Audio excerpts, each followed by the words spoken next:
They say the desert has no memory, but that is a lie born from comfort spoken by those who have never heard the wind roar like a wounded god, or felt the sands shifting beneath their feet as if alive, pulling downward with slow, ancient hunger. The desert remembers everything. It just does not return what it takes.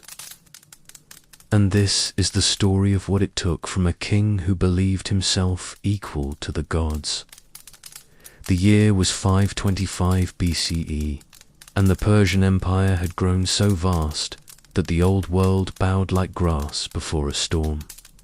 From the shores of Lydia to the gates of Babylon, from the mountains of Media to the valley of the Nile, one name rolled across the earth with the weight of a command: Cambyses II, King of Kings, son of Cyrus the Great. He was feared, he was obeyed, but he was not satisfied. Not when the western desert still whispered of a power he did not control. Not when the oracle of Amen, the voice of the desert god, still spoke prophecies outside his reach. Not when a temple stood in the sands of Egypt, deep beyond the horizon, claiming wisdom older than Persia, older than Egypt, older than all recorded time. The priests of Ammon irritated him. They declared that Cambyses had no rightful claim to Egypt. They declared that he was not favored by the gods. They even whispered that he would die violently, far from home, under an open sky. This the king could not tolerate. So he raised an army, not a raiding force, not a scouting party, but 50,000 men, veterans hardened by conquest, archers with taut bows made from the horn of mountain ibex, spearmen who had marched beneath the banners of Cyrus, troops drawn from nations across the empire: Persians, Medians, Carians, Egyptians, Lythians, even Greek mercenaries hungry for gold. It was an army that could topple cities, but no city stood where they were going. Only the desert, only shifting sand, an ocean without water. They called it the Great Sand Sea, a place where caravans vanished in silence, where winds carved dunes the height of fortresses, where the horizon was always moving. To Cambyses, this was simply another conquest, a frontier not yet bent to his will. The pharaohs had legends about that desert. They said it was alive. They said it swallowed men whole. They said the priests of Ammon could walk through it unharmed, guided by voices only they could hear. But Cambyses did not believe in the warnings of conquered people, and so, with the pride of an empire behind him, he commanded his 50,000 to march west from Thebes toward the temple of Siwa, home of the oracle, and toward a destiny no man could undo.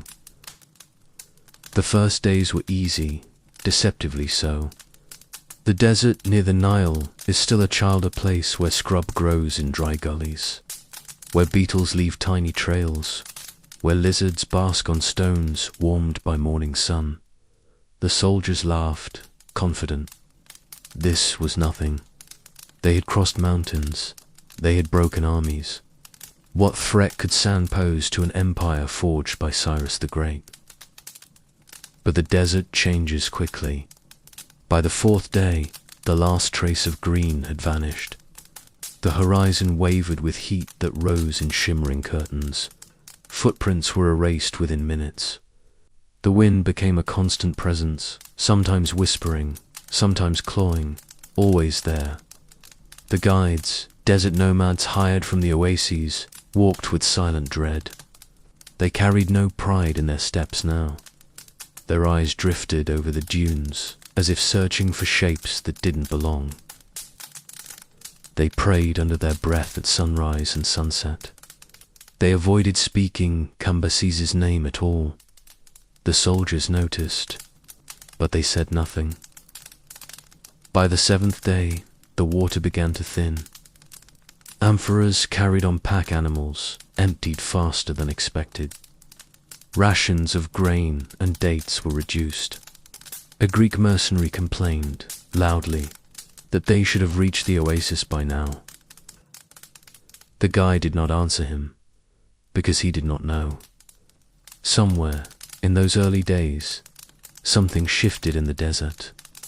Maybe it was the wind, maybe it was the route, maybe it was something older. Strange things were reported. A sentry swore he saw movement at night, figures standing on the ridge of a dune, silhouettes that vanished when approached. A group of soldiers claimed that the sky glowed faintly even after the moon set. One man woke screaming, saying that the sand had tried to drag him under. Superstition spread like a disease, quiet but relentless. The desert guides pleaded with Cambyses to turn back. He refused. A king does not retreat before phantoms. So the army marched on, and the desert watched. On the 10th day, they found the tracks, not fresh ancient, carved in hardened earth beneath a thin layer of sand, preserved by chance. Deep grooves left by wheels, human footprints, hundreds of them. The remains of a road that once led somewhere long forgotten. The guides stared in silence. They had never seen markings like this. The route should not exist. No one traveled here, but Cambyses saw it differently. To him, it was proof that the priests of Ammon had lied. This land could be crossed. Others had done it long ago, and he would do it again at the head of an army. He commanded them to follow the ancient path, and that was when the desert began to change again. The heat grew oppressive thick, heavy, a weight pressing on the chest. Men fainted while walking. The horizon wavered more violently, as if the world itself were bending. Shadows shortened and lengthened unnaturally. At times, the sky appeared dull and silver, with no sun visible, yet the heat burned just the same. One night, a group of scouts never returned. In the morning, their footprints were found leading into a valley of dunes, then simply stopping, ending abruptly as if the men had dissolved into air. Another night, a sandstorm rose without warning, wall of dust on the horizon, rolling toward the camp like a charging beast. It never reached them.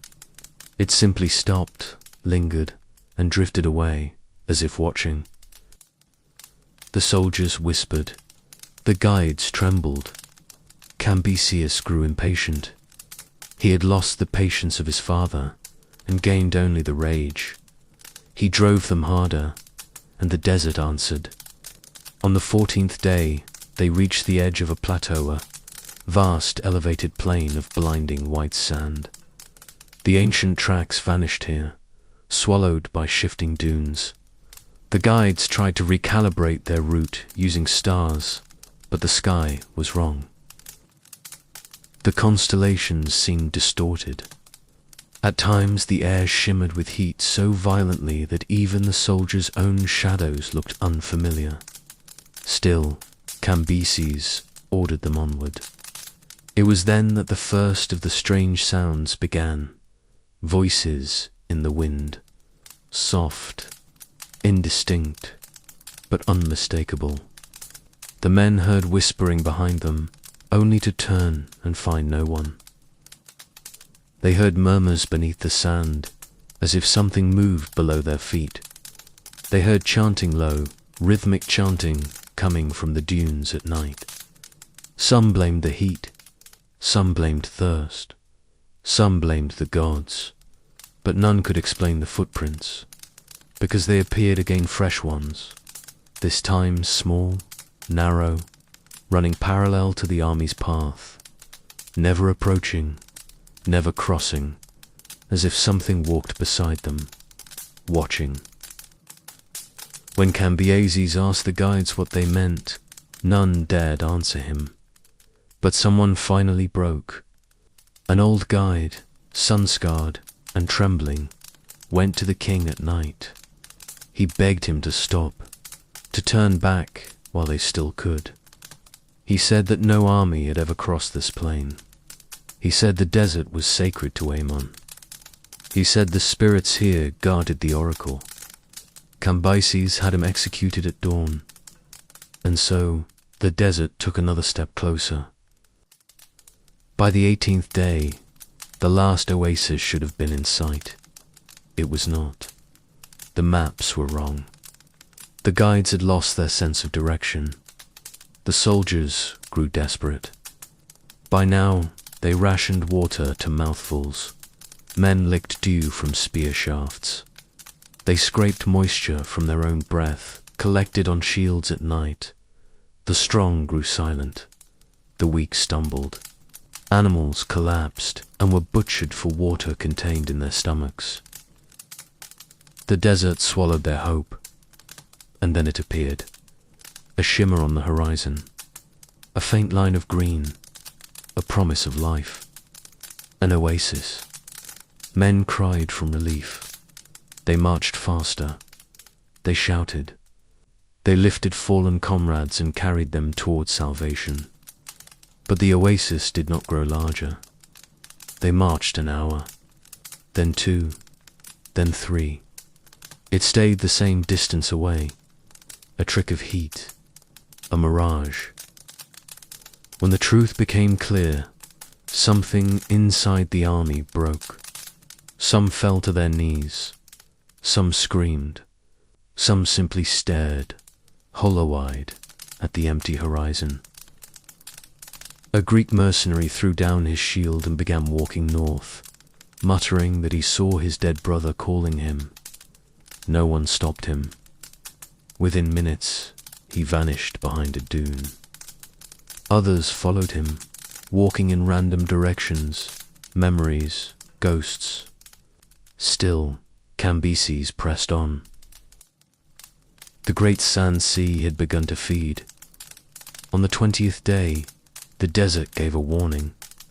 The wind stopped, not slope stopped. Completely. Not a grain of sand moved. The air became still, unnaturally so, like the air inside a tomb. Veteran soldiers stopped mid-step. Animals froze. Even Cambyses seemed uncertain. The silence was monstrous. Then it came, a vibration, deep, low, rising through the ground like a distant drum. The sand began to tremble. Men looked around, panicking. The guides fell to their knees, praying, and the horizon darkened, not with clouds, with sand, a wall towering wide, impossibly folding across the earth, racing toward them with the speed of a storm god unleashed. The army had seconds. Shouting erupted. Men ran. Animals screamed. Cambyses himself shouted orders that were swallowed by the wind. The storm hit, not like wind, like impact, a collision of nature against flesh. It roared like thunder. Sand tore into skin like knives. Men were lifted off their feet. Tents vanished instantly. Torches were extinguished. The world became brown, red, black. Some tried to shield their faces. Some buried themselves in shallow pits. Some clung to each other. All were separated within minutes. The desert became chaos, a swirling, howling void. Visibility, 0. Sound, deafening. Direction, meaningless. Thousands ran blindly. Thousands fell. Thousands were buried instantly. The storm did not move, like a natural storm forward and gone. It circled. It turned. It folded in on itself like a monstrous spiral. It consumed. The sand rose higher and higher and higher. It was not a storm. It was a burial. 1,000 years later, Herodotus would write that the entire army was swallowed in a single day. But the desert needs no historian. The desert writes its own stories, and this one, it wrote deeply. No survivors reached Siwa. No bodies were found. No weapons, no bones, no bones. Only sand, endless sand. Some say the storm was Nasala, freak convergence of wind currents. Some say the army took a wrong path and died of thirst long before the storm. Some say Cambyses angered the gods of Egypt, and the desert itself rose to defend the oracle. Some say the storm was a veil, hiding in ambush by desert tribes. Some say there are ruins out there, half buried, filled with Persian armor. But the truth is simpler and far more terrifying. The desert remembers. It remembers the day 50,000 men entered its domain. It remembers their pride. It remembers their fear. It remembers their screams. And it remembers their silence. For the desert does not give back what it takes. It only waits, quietly, under the sun and the stars and the shifting dunes, for the next traveler who believes it can be conquered.